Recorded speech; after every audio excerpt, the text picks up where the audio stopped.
Alhamdulillah, program Titian Barokah paket 8 gratis 1, paket ekonomis 12 hari plus taif. Jadi 8 orang yang berangkat gratis 1 orang. Paket ekonomis booking sekarang, 1 kamar isi 4 orang itu disebut quad, 1 kamar isi 3 orang disebut triple, dan 1 kamar isi 2 orang disebut double. Itu ada harga-harganya guys. Harga tersebut sudah termasuk tiket pesawat, tour leader, mutawif, handling airport, visa umroh, perlengkapan umroh, air zam-zam, city tour, Makkah dan Madinah, makan full board, dan lain-lain. Segera hubungi kita di nomor yang tercantum di sini. Segera hubungi kami agar dapat umroh yang barokah, aman dan terpercaya. Hal menarik barangkali yang mau saya analisis berkaitan dengan 2 hal realitas yang juga menarik tapi sangat berhubungan. Yang pertama adalah gerakan adili Jokowi. Saya lihat di banyak tempat, di banyak daerah, di banyak ruang dan pertemuan, gerakan untuk mengadili Jokowi itu makin menguat. Dan pada saat yang sama ada ucapan terima kasih yang disampaikan oleh Pak Prabowo kepada Jokowi di acara Partai Gerindra. Nah, menurut saya teman-teman ini menarik untuk kita analisis. Kita mulai dari yang pertama dulu lah, yang soalan bagaimana ucapan terima kasih itu terjadi. Sesaat setelah ucapan terima kasih itu disampaikan oleh Pak Prabowo, lalu Pak Prabowo menyampaikan bahwa Pak Jokowi juga ikut membantu proses pemenangan beliau. Seketika saya lihat banyak sekali DM, banyak sekali Instagram, lalu kemudian di banyak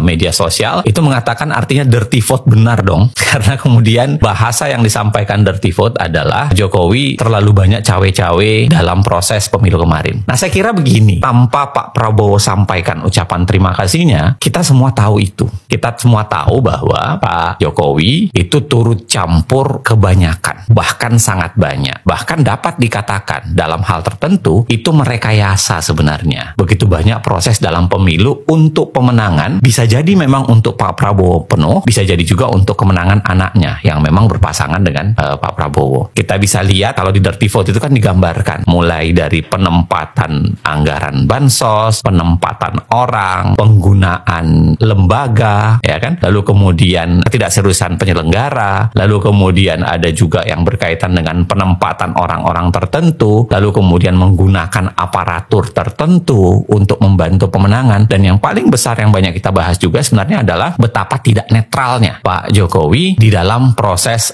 pemilihan presiden kemarin. Bahwa seorang presiden tidak netral, saya kira tidak ada masalah. Seorang presiden barangkali mau mendukung satu paslon tertentu, tidak ada masalah. Di dalam sistem presidensial di Amerika, presiden sebelumnya juga memberikan endorse, dukungan kepada presiden berikutnya, walaupun biasanya dalam satu partai yang sama. Nah, ini yang menariknya di Indonesia dulu itu adalah Jokowi berada di partai berbeda, tapi kemudian mengendorse orang partai berbeda, yang kebetulan memang barangkali karena ada anaknya di situ. Tetapi yang paling penting dari mengendorse ini sebenarnya bukan hanya sekedar soal endorse, bukan hanya sekedar soal dukungan, tetapi soalan bagaimana negara digunakan, sumber negara digunakan, pendanaan negara digunakan untuk memenangkan. Salah satu tindakan yang paling jelas adalah melekatkan citra diri Pak Jokowi kepada pasangan Prabowo Gibran. Siapa yang bilang itu? Bukan sekedar dirty vote. Putusan Mahkamah Konstitusi juga menyampaikan hal yang sama, mengatakan bahwa ada semacam pelekatan citra diri yang dilakukan oleh Pak Jokowi terhadap capres. Sayangnya, menurut mayoritas hakim MK, itu tidak dianggap sebagai sebuah pelanggaran hukum. Bisa jadi itu pelanggaran etis, tetapi tidak punya parameter hukum lah. Kira-kira begitu bahasa MK, sehingga dia mengatakan ke depan yang beginian harusnya diatur supaya tidak mempengaruhi hasil pemilu. Tetapi kalau kita lihat dissenting opinion, lagi-lagi kalau kita buka putusan kasus itu, dissenting opinionnya mengatakan bahwa ya harus ada pemungutan suara ulang di begitu banyak tempat. Artinya begini, satu yang saya mau bilang tadi saya kembali, clear lah sebenarnya kalau Pak Jokowi cawe-cawe dalam proses pemenangan Pak Prabowo. Nah, kemarin ucapan terima kasihnya itu cuma begini, saya mengatakan ucapan terima kasihnya itu entah hambar atau kemudian kok telat gitu. Sebenarnya tanpa perlu mengucapkan itu, orang semua sudah tahu, tapi kok kesannya agak dibuat-buat ya di hadapan banyak orang, lalu kemudian mengucapkan terima kasih untuk ikutnya Pak Jokowi untuk memenangkan Prabowo. Kesan saya adalah ya bisa jadi itu disampaikan sampaikan karena memang ada relasi yang agak renggang nih antara Pak Prabowo dengan Jokowi. Jadi ucapan terima kasih itu jangan-jangan semacam peneguh nih bahwa relasi kita harus diperbaiki, relasi kita yang tidak pas ini harus di-smooth kembali, dihaluskan kembali. Tapi yang kedua yang paling penting menurut saya, kalau kita analisis dari ucapan terima kasih itu, sebenarnya apa yang mau dikirimkan pesan dari Pak Prabowo? Karena ucapan terima kasih itu lagi-lagi ya seakan-akan mengatakan terima kasih sudah berperan, tapi kalau kita baca berikutnya itu agak berbeda karena ada keinginan Pak Prabowo untuk di hasil Munaslup Partai Gerindra untuk mengatakan lanjut di tahun 2029. Kita semua nggak tahu apa perjanjian yang dibuat antara Prabowo dengan Jokowi. Kita nggak tahu. Wallahu alam, saya tidak merasa menjadi cenayang yang bisa tahu. Tetapi dengan penegasan 2029, maknanya bisa banyak. Jangan-jangan ya cukup sekian.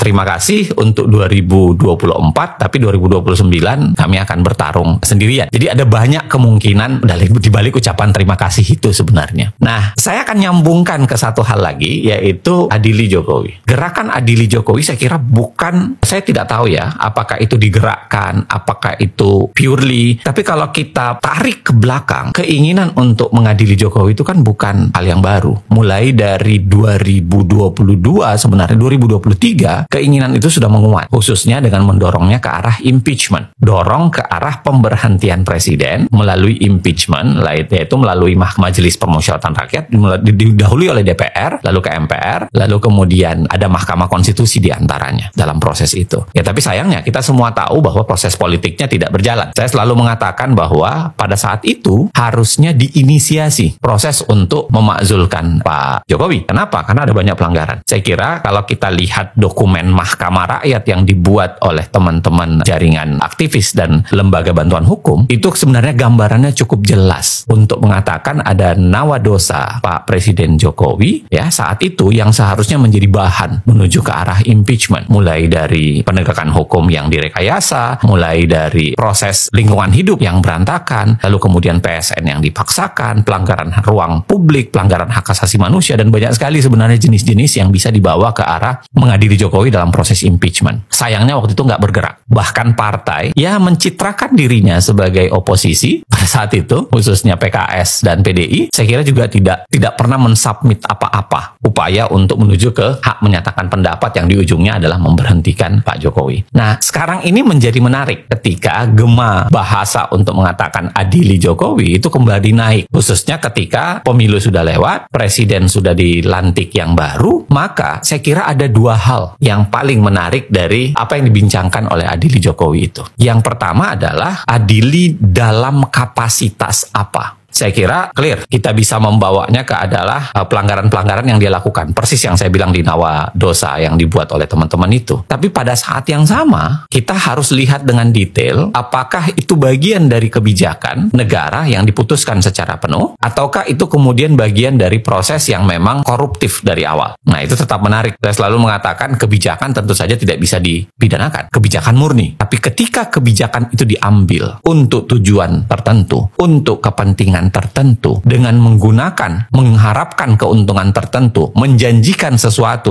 hal yang tertentu, saya kira sangat mudah, sangat mungkin untuk kita bawa ke proses mengadili, mengatakan bahwa kebijakan yang diambil tidak dalam ruang kedap kebijakan, tapi kebijakan yang diambil itu untuk keuntungan pribadi dan keuntungan-keuntungan tertentu. Bahkan misalnya kalau kita periksa kembali ada banyak hal, termasuk hal yang sederhana pun, misalnya dalam kasus gratifikasi private jet untuk anaknya presiden, sebenarnya yang sangat mungkin diadili kan adalah bapaknya. Karena bapaknya adalah penerima gratifikasinya itu bapaknya. Jadi gratifikasi yang diterima anak itu sebenarnya sangat mungkin dikaitkan dengan bapaknya yang sedang menjabat. Karena fasilitas itu diberikan bisa dikaitkan dengan jabatan bapaknya. Jadi sebenarnya spektrumnya itu sangat banyak. Nah, persoalan keduanya adalah institusi penegakan hukum, institusi pengadilan, institusi yang bisa melakukan proses untuk membawa dan mengadili Jokowi itu seringkali berada di bawah ketiak dan pengaruh presiden. Pernahkah independen? Bisa jadi iya dalam kasus tertentu. Tapi secara overall nyaris tidak pernah di Republik ini, catat, nyaris tidak pernah ada penegakan hukum yang berbau politik itu lepas dari pengaruh dan intervensi atau perintah langsung dari negara, pemilik negara. Dalam tanda kutip, pemegang kuasa negara. Jadi, kalau gerakan Adili Jokowi itu naik, pertanyaan terbesarnya adalah apakah rezim Pak Prabowo memang mengizinkan itu? Apakah rezim Pak Prabowo mau menggunakan aparat negaranya untuk secara lebih bebas, mau menggunakan tidak juga harus dalam bentuk cawe-cawe, tapi paling tidak membuat prosesnya menjadi non-intervensi, tidak ada intervensi terhadapnya. Kalau misalnya aparat penegak hukumnya independen, sangat mungkin dikerjakan. Kalau aparat penegak hukumnya mau melakukan kerja-kerja yang panjang untuk melakukan analisis terhadap perkaranya, ya sangat mungkin. Karena proses pengadilan secara politiknya sudah lewat. Momentumnya sudah lewat. Impeachment itu adalah pengadilan politiknya. Maka sekarang pasti adalah pengadilan negara. Pengadilan dalam proses negara, penegakan hukum, pidana, atau perdata, atau apapun yang berkaitan dengan itu.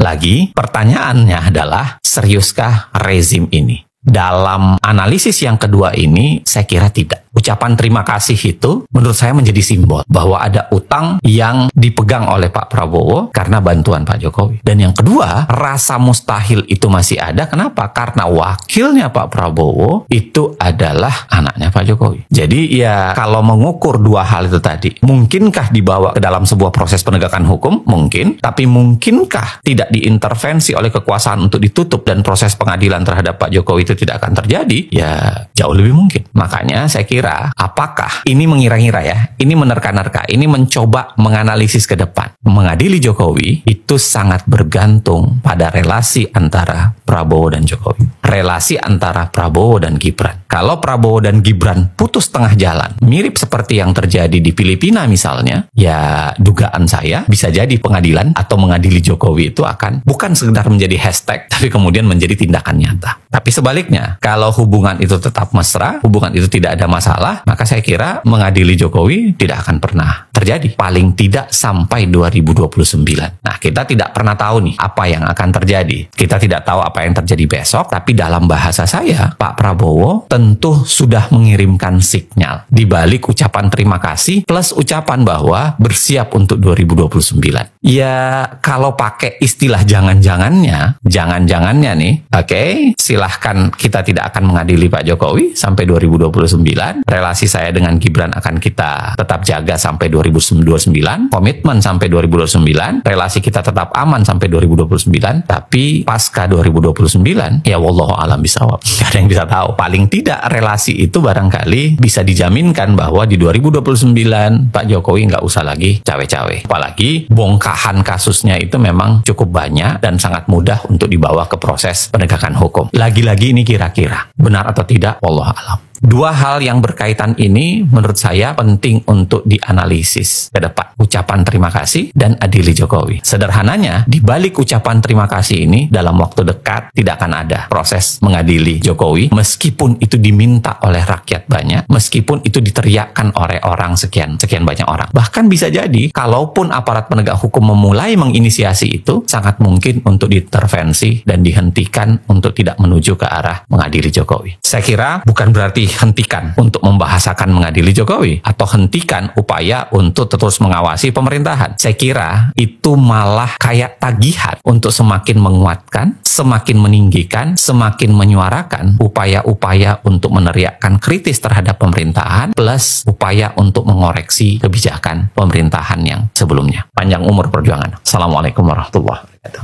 Alkodi kembali hadir. Baju koko kesayangan Anda kini sudah tersedia kembali. Untuk pemesanan hubungi nomor di atas. Dengan desain yang semakin modern dan bahan yang semakin nyaman. Alkodi siap menemani ibadah dan aktivitas sehari-hari Anda. Dapatkan koleksi terbaru Alkodi sekarang juga.